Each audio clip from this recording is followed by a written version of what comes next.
എനിക്ക് അസൂയ തോന്നുന്നു. നേരായിട്ടും തോന്നാം. അറിഞ്ഞവർക്കും കേട്ടവർക്കും എല്ലാം അസൂയായിരുന്നു, ദൈവത്തിന് പോലും.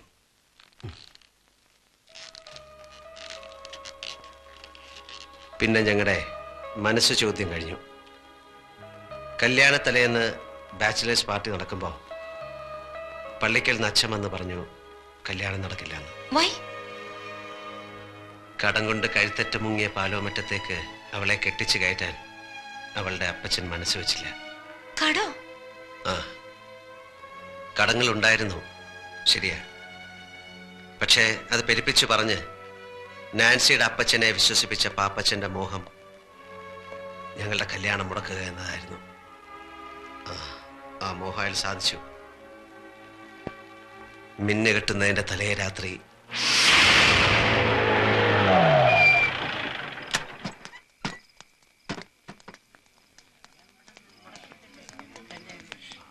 എന്താ അച്ഛാ ഇതിന്റെയൊക്കെ അർത്ഥം? മിന്നേറ്റ് നടക്കാൻ മണിക്കൂറുകൾ മാത്രം ബാക്കിയുള്ളപ്പോ കല്യാണ കാര്യത്തെ പറ്റി ഒന്നുകൂടെ ആലോചിക്കാണ്ടെന്ന് പറയുന്നത് എവിടത്തെ നാട്ടു നടപ്പാ? എനിക്ക് കുറച്ചുകൂടി കാര്യങ്ങൾ അന്വേഷിക്കാനുണ്ട്. എന്റെ മോളെ അവിടേക്ക് അയച്ചാ അവള് ദുഃഖിക്കേണ്ടി വരില്ല എന്ന് എനിക്ക് ബോധ്യം വന്നാ നമുക്ക് വേറെ ദിവസം നോക്കാം. ഒരുമാതിരി തന്തയ്ക്ക് പറക്കാരിക പറയരുത്. നീ എന്താ ഈ പറയുന്നേ? ഈ കല്യാണം നടത്താൻ ഇയാൾ കിട്ടാവല്ലെന്ന് അന്നീപ്പാരാ മധ്യസ്ഥം പറ ഇങ്ങോട്ട് വിളിച്ച്.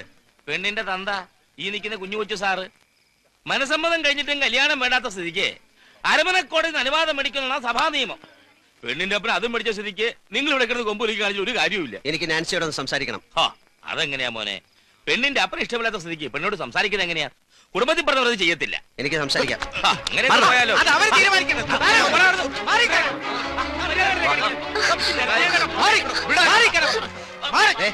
ഇവളെ വിളിച്ചിറക്കി കൊണ്ടുപോകാനാ ഞാൻ വന്നത്. നിനക്ക് സമ്മതമാണെങ്കിൽ നാളെ നിന്റെ കഴുത്ത് ഞാൻ മിന്നു കിട്ടും. വരാൻ തയ്യാറാണോ? എന്ന് അവിടെ നിന്നാണ് എൻ്റെ നഷ്ടങ്ങൾ ആരംഭിച്ചത്. വർഷങ്ങൾ കഴിഞ്ഞിട്ടും നാൻസിയെ മറക്കാൻ എനിക്ക് കഴിഞ്ഞില്ല. മനസ്സുകൊണ്ട് അവൾ എപ്പോഴും എൻ്റെ കൂടെ ഉണ്ട്, ഇവിടെ ഈ സിംഗപ്പൂരിൽ. പിന്നീട് സണ്ണിച്ചൻ നാട്ടിൽ പോയിട്ടില്ല? ഇല്ല, വേറൊരു വിവാഹത്തെക്കുറിച്ച് ചിന്തിച്ചിട്ടുമില്ല. നാട്ടിൽ നിന്ന് ഫോൺ ചെയ്യുമ്പം അമ്മച്ചിക്ക് ഒന്നേ അറിയണ്ടൂ, എപ്പോഴാണ് എൻ്റെ കല്യാണം എന്ന്. അത് നടന്നു കാണാൻ വേണ്ടി മാത്രം ജീവിച്ചിരിക്കുന്ന പോലെ. ഇനി ഫോൺ ചെയ്യുമ്പോൾ ഞാൻ പറയും കെട്ടാൻ ഞാൻ റെഡി. ഇവിടെ സുന്ദരിയായ ഒരു നസ്രാണി കൊച്ചിനെ ഞാൻ കണ്ടുവച്ചിട്ടുണ്ട്, ദിവസം നിശ്ചയിച്ചോളാം. അപ്പൊ നാൻസി? അവൾ പോയി. കഴിഞ്ഞ വർഷം എനിക്കൊരു വെഡിങ് കാർഡ് കിട്ടി. വധു നാൻസി, വരൻ എൻ്റെ കുടുംബം തകർത്ത പുല്ലാങ്കുന്നേൽ പാപ്പച്ചൻ്റെ മകൻ പോളച്ചൻ. ഇതാ പറയണത്, വിലപിടിപ്പുള്ള ഒന്ന് നഷ്ടപ്പെടുമ്പോ മറ്റൊന്ന് നമ്മെ കാത്ത് എവിടെയോ ഉണ്ടെന്ന്.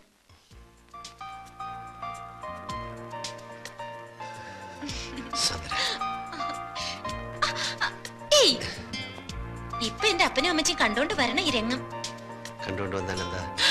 എന്റെ ഈശോ, കമ്പ്യൂട്ടർ സയൻസ് പഠിക്കാൻ ഹോസ്റ്റലിൽ നിർത്തിയിട്ട് പോയ സ്വന്തം മകൾ സുന്ദരനായി ഒരു ചെറുപ്പക്കാരനോടൊത്ത് രാത്രിയിൽ ഇങ്ങനെ ഇങ്ങനെ അല്ലേ?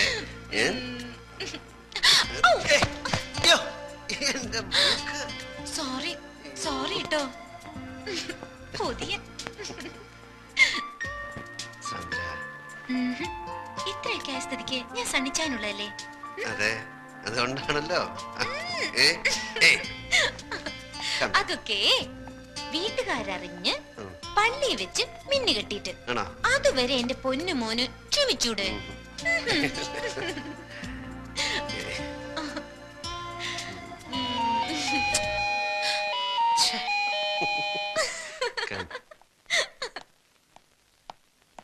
Stay here.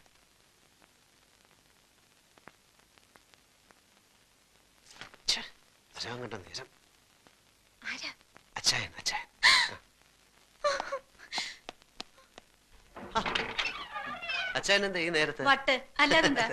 എടാ സണ്ണിക്കുഞ്ഞെ, ഇന്ന് ഞങ്ങളുടെ 15th വെഡിങ് ആനിവേഴ്സറി നിനക്ക് അറിഞ്ഞുകൂടെ? Sorry, happy birthday. സന്തോഷപ്രദമായ നീണ്ട 15 വർഷത്തെ ദാമ്പത്യ ജീവിതത്തിന്റെ ഒരാഘോഷം. പിള്ളേരെല്ലാം ഡ്രൈവർ നായരെ ഏൽപ്പിച്ചിട്ട് ഞങ്ങളൊന്ന് കറങ്ങാൻ ഇറങ്ങിയതാ. പാതിരാത്രിയിലോ? ഈ ഹണിമൂണിന് പാതിരാവുന്നോ പരാവെളുപ്പൊന്നോ ഉണ്ടോ? കടപ്പുറത്തിരുന്നപ്പോ എനിക്കൊരു ഐഡിയ. ഇന്നത്തെ രാത്രി സ്ഥിരം കിടപ്പുമുറി വിട്ട് മറ്റെവിടെയെങ്കിലും ഉറങ്ങാമെന്ന്, ജസ്റ്റ് ഫോർ എ ചേഞ്ച്. അപ്പോഴാ എനിക്ക് നിന്റെ വീടിനെ പറ്റി ഓർമ്മ വന്നത്. അതല്ല നിനക്ക് വല്ല ബുദ്ധിമുട്ടുണ്ടോ? എനിക്കൊന്നുമില്ല. പിന്നെ ഞങ്ങളുടെ ഈ ത്രില്ലും മൂടും ഒക്കെ കണ്ട് നിനക്ക് ഒരു പെണ്ണ് കെട്ടണമെന്ന് തോന്നുകയാണെങ്കിൽ ഒറ്റ വെടി 2 പക്ഷി. നീ വന്നേ, നീ വന്നേന്ന് ഒരു പെഗ്ഗെട്. ചേച്ചി ഇട്ടും കടിക്കാം. ഒരു പെഗ്ഗെട്. നീ വാ, ഒരു പെഗ്ഗെടുക്കാൻ. അല്ല ചേച്ചി. വാ. ആഹാ. അപ്പോ നിനക്ക് ഞങ്ങളുടെ വെഡിങ് ആനിവേഴ്സറി ഒന്നും ഓർക്കാൻ നേരമില്ല. അത്യാവശ്യമായിട്ട് എനിക്ക് ഒരു ജോലി വിസ്കി ഉണ്ട്.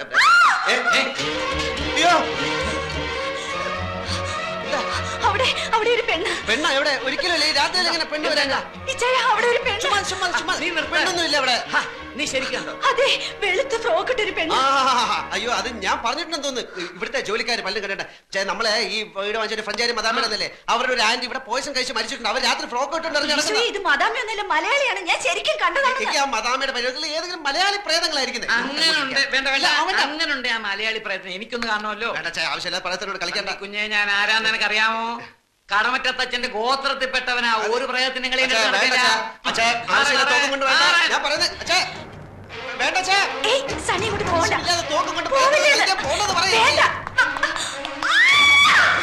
ഷൂട്ട് ചെയ്യരുത്, അത് പ്രേതമല്ല, എന്റെ ഫ്രണ്ടാ.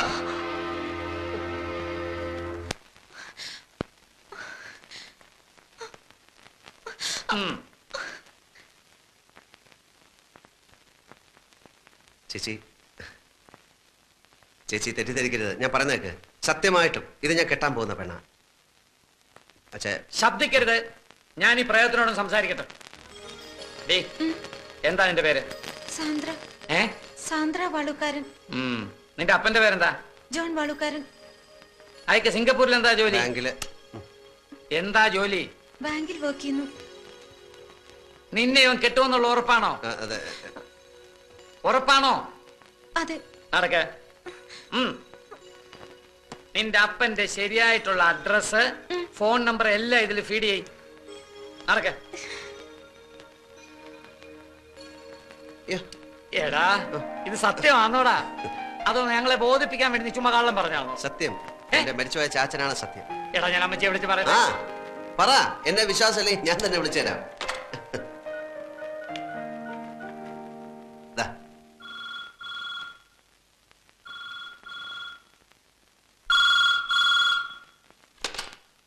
ഹലോ. അതെ, കൊടുക്കാം. അമ്മച്ചി, എന്താ സാറേ ഈ രാത്രിയിലെ? സിംഗപ്പൂരിൽ നിന്നാ, കുരുവിള സാർ. ഹലോ. പിന്നെ ഞാനും സണ്ണിച്ചനും ഗീതയും കൂടി ഒരു പെണ്ണ് കാണാൻ പോയി. പെണ്ണ് കണ്ടു, ഇഷ്ടപ്പെട്ടു. പെണ്ണിന്റെ നാടും വീടും ഒക്കെ എവിടെയാ? നാട്ടിൽ എവിടെയാണ് നിന്റെ വീട്? തൃശ്ശൂരാ. പെങ്കൊച്ചിന് ജോലിയുണ്ടോ, പഠിക്കുന്നോ? ഏയ് ഇല്ല, പഠിക്കുക. എന്തോന്നാ പഠിക്കുന്നത്? കമ്പ്യൂട്ടർ സയൻസിന് പഠിക്കുക. അമ്മച്ചിയും പെങ്ങന്മാരും അളിയന്മാരും കൂടെ വികാരിയച്ഛനെ കണ്ടിട്ട് ഒരു ദിവസം അങ്ങ് നിശ്ചയിച്ചോ? ശരി. എടാ പൈലി, സണ്ണിച്ചനും കുരുവിളയും കൂടെ അവിടെ ഒരു പെണ്ണിനെ കണ്ട് എല്ലാം ഉറപ്പിച്ചെന്ന്. അവനത് പറയാൻ നാണായതുകൊണ്ടാന്ന് തോന്നുന്നു കുരുവിളെ കൊണ്ട് വിളിപ്പിച്ചത്. പിന്നെ കുട്ടികളെയൊക്കെ ഒന്ന് വിളിച്ചു പറഞ്ഞാലോ? ഈ പാതിരാത്രിക്കോ അമ്മച്ചി? നേരെ ഒന്ന് വെളുത്തോട്ടെ. എനിക്കിനി കിടന്ന ഉറക്കം വരത്തില്ല. എനിക്കിനി കുറച്ചു ദിവസത്തേക്ക് ഉറക്കമേ വരത്തില്ല. സണ്ണിച്ചന്റെ കല്യാണമല്ലേ.